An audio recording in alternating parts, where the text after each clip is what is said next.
ইরানের আক্রমণের নিশানায় আবুধাবি, আর এবার আবুধাবির আকাশে ফের দেখা মিলল মিসাইলের। এদিকে প্রায় প্রতিদিনই হুঁশিয়ারি দিচ্ছেন আমেরিকার প্রেসিডেন্ট ডোনাল্ড ট্রাম্প। ইরানে এয়ার স্পেস দখল করার সময়ের অপেক্ষা ফের হুঁশিয়ারি দিয়েছে আমেরিকা।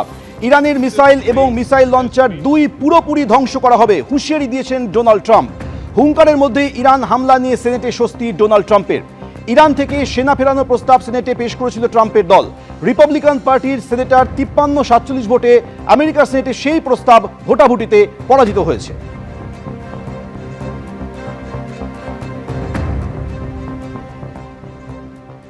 যেহেতু উনি সিনেটের স্বস্তিটা পেয়েছেন, সিনেটের অনুমতি পেয়েছেন, এখন উনি অনুমতি ছাড়াই কাজ করতে ভালোবাসেন মিস্টার আমাদের ডোনাল্ড ট্রাম্প। এখন যখন অনুমতি পেয়ে গেছে ওনার, যার সাধারণত দেখা যায় তাদের স্বেচ্ছাচারিতা আরো তীব্রতর হয় এবং যে আক্রমণের ধাঁচ যে আরো বাড়াবে কোনো সন্দেহ নেই। সুতরাং আগামী দিনে আরো ভয়ঙ্কর একটা পরিস্থিতি হয়তো অপেক্ষা করে বসে আছে এবং আমেরিকার যারা ডিফেন্স রিপোর্ট বেরোচ্ছে তাতে পরিষ্কার বলছে যে ইরান এখন কিন্তু আর সেই মিসাইল সেভাবে ব্যবহার করছে না। তাদের মিসাইল ব্যবহারেও একটা দেখা গেছে যে অনেকটা কমে আসছে, অর্থাৎ তাদের রিজার্ভ বিশেষ নেই, এটা তারা বলছে।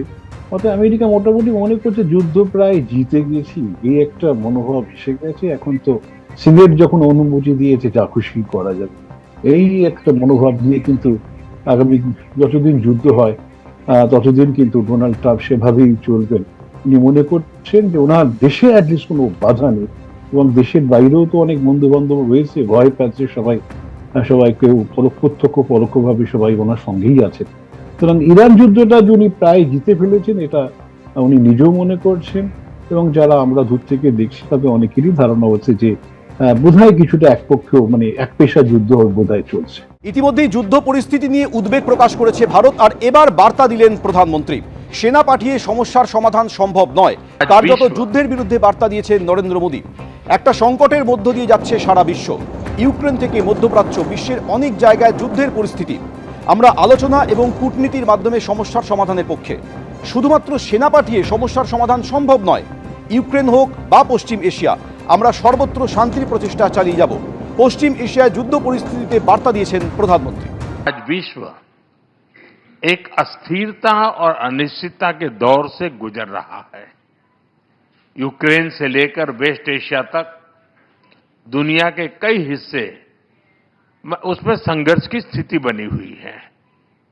ऐसे ग्लोबल एनवायरनमेंट में भारत और यूरोप, दुनिया की दो बड़ी डिप्लोमेटिक पावर्स, अपने संबंधों के सुनहरे दौर में प्रवेश कर रहे हैं।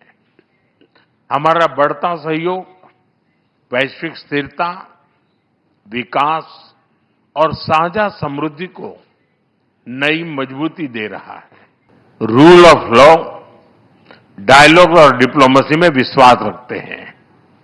हम एकमत है कि केवल मिलिट्री कॉन्फ्लिक्ट से किसी भी मुद्दे का समाधान नहीं निकल सकता। यूक्रेन हो या पश्चिमी एशिया, हम संघर्ष की शीघ्र समाप्ति और शांति के हर प्रयास का समर्थन करते रहेंगे। এসআইআর আবহে ফের বিএলওর মৃত্যু হলো। শালবনীর হাতিমারিতে বিএলও সুবিমল কারকের মৃত্যু। শাবলী প্রাথমিক বিদ্যালয়ের শিক্ষক ছিলেন সুবিমল। হৃদযন্ত্রের সমস্যা ছিল। এসআইআর চলাকালীন একাধিকবার অসুস্থ হয়ে পড়েছিলেন। চাপ নিতে না পেরে মৃত্যু হয়েছে বলে পরিবারের অভিযোগ। মানসিক চাপ তো ভীষণ, পুরোটাই মানসিক চাপ, আর কিছু নয়। মানসিক চাপ, শরীর অসুস্থতা দুটোই, মানসিক চাপটা একটু বেশি হয়ে গেছে।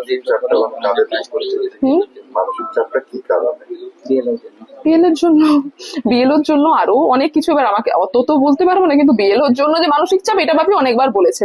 যেখানে পড়াতে যেত সেখানে গিয়েও বলতো যে এত প্রেসার হচ্ছে, এটা হচ্ছে, তো বিএলওর কারণে চাপটা বেশি পড়েছে। এবিপি আনন্দ এগিয়ে থাকে, এগিয়ে রাখে।